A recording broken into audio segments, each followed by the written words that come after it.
En primer lugar, quiero marcar algunas cosas médicas. En esta semana lo tuvimos al ministro de Salud de la provincia de Buenos Aires, Daniel Goyán, diciendo que si se abre el AMBA, explota Rosario y Córdoba. La tuvimos a la secretaria de Salud, Carla Bisotti, diciendo que a partir de ahora cada paciente resfriado debe ser sospechado de tener coronavirus. Y lo tuvimos al ministro de Salud de la Ciudad de Buenos Aires, el doctor Fernán Quirós, diciendo que en la Ciudad de Buenos Aires ese criterio no se aplica. Digo, primera conclusión para los ministros de Salud: deben tener un discurso unificado. No pueden generar primero el ministro de la provincia de Buenos Aires, este temor, porque no es cierto que si se abre el AMBA explota Rosario y Córdoba. Eso no hace más que generar animadversión, rechazo, discriminación. No se pueden decir esas cosas, no se deben decir esas cosas. Y la secretaria Bisotti y el ministro Quirós deben decir algo coherente, porque ¿cómo es esto que entonces a nivel nacional y del otro lado de la General Paz, un paciente que es sospechado de resfrío va a ser testeado por el coronavirus y en la capital federal no? ¿Pero a quién se le ocurre decir esto?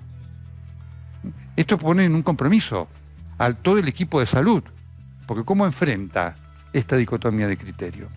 Hoy aquí dijo el ministro de Salud Pública de la Nación, el doctor Ginés González García, que la respuesta del sistema de salud ha sido extraordinario. Debo discrepar con el ministro de Salud, y lo doy por un dato: no ha sido tan extraordinario porque con 600 pacientes en terapia intensiva, 500 en terapia intensiva en el AMBA, casi el sistema colapsa. Así que debo decirle al ministro que lo que ha sido y es extraordinaria es la actitud de la gente, por supuesto del personal de salud, médicos, enfermeras, enfermeros, técnicos, camilleros, que en muchos casos, sin los elementos adecuados, dan la vida. Esto sí, murió el jefe de terapia intensiva del Hospital Perrando en Chaco por no tener los elementos. Eso es una demostración de lo no extraordinario del sistema de salud. Lo extraordinario es lo del personal de salud, que merece toda nuestra admiración y gratitud, al cual, de paso, le digo al ministro, todavía le deben algo del dinero prometido, que no son 10 millones de pesos, son unos pocos miles. Así que sería bueno que se encargara de que esto llegara a todos. Junto con esto, en la cuarentena pasan otras cosas. Y sin duda que esto no hace más que generar el reproche hacia el gobierno. Esta semana quedó libre Lázaro Báez. No es casual que haya quedado libre durante la cuarentena. Y forma parte de estos hechos que son infamantes. Quiero decir esto en relación al caso de Lázaro Báez, porque por supuesto nosotros tenemos que analizar las cosas con los hechos. Que Lázaro Báez haya pasado 4 años en la cárcel sin una sola condena es la muestra, insisto otra vez en el término infamante, de la desastrosa justicia argentina. No significa que son todos desastrosos, pero el sistema sí. Y quiero marcar 2 o 3 cosas en relación al caso Lázaro Báez, porque esto es lo que le da esta actitud infamante. Lázaro Báez sale en libertad, porque lo que tiene es la libertad prácticamente, como consecuencia de un fiscal, el fiscal Jorge de Luca, que pertenece a Justicia Legítima, que insólitamente no apela la libertad. Es decir, los fiscales persiguen el delito. Acá tenemos un fiscal que consagra la impunidad del delito. La Unidad de Información Financiera, que es otro organismo del Estado, que debe perseguir el delito de aquellos que roban al Estado y que producen delitos económicos, tampoco apeló. Allí está el doctor Carlos Cruz, a quien nombró el presidente de la República. Carlos Cruz era abogado de Víctor Santamaría, el titular del sindicato de encargados. Es decir, es un hombre del oficialismo. Se ve. No apeló lo que debió haber apelado. Y junto con esto tenemos ese lamentable fallo de la Cámara, de los doctores Capalvo y Borinsky, que es realmente ignominioso. Porque, dicen, bueno, el fiscal no apeló. Ahora, los jueces están para algo.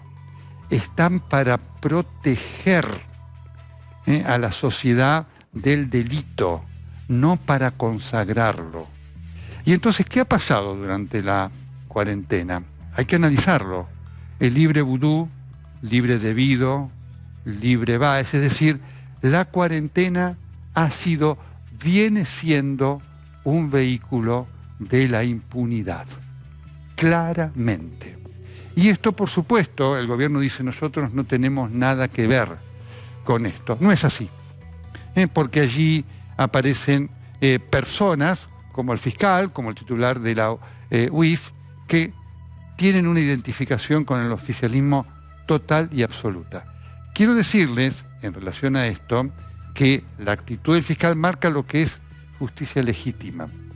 Justicia legítima es un brazo del kirchnerismo para proteger del delito, es decir, de la condena de delitos, a aquellos varios del kirchnerismo que cometieron delitos. Debo decirle dos cosas más en las cuales está trabajando el presidente de la República. Una de ellas es la reforma judicial, la reforma además de la Corte.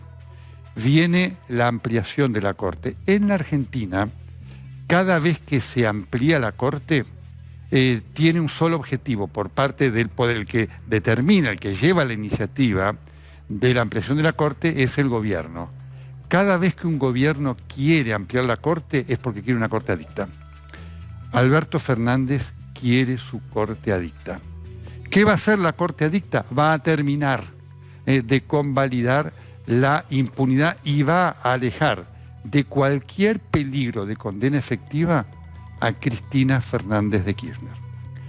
Junto con esto quiero decirle dos cosas que son hechos informativos. En esta justicia que tenemos, que es infamante y que, por supuesto, va para el lado que sopla el poder, hay dos cosas que están ocurriendo. Asoma la cárcel para algunos exfuncionarios del macrismo. Esto es información. Asoma la cárcel para algunos exfuncionarios del macrismo. Uno de ellos, Guillermo Dietrich. En ese despuntar de la cárcel no está claro si va a quedar afuera o adentro Mauricio Macri. Esto es información y esto forma parte de la realidad de la Argentina, de los claroscuros de la pandemia y de la cuarentena.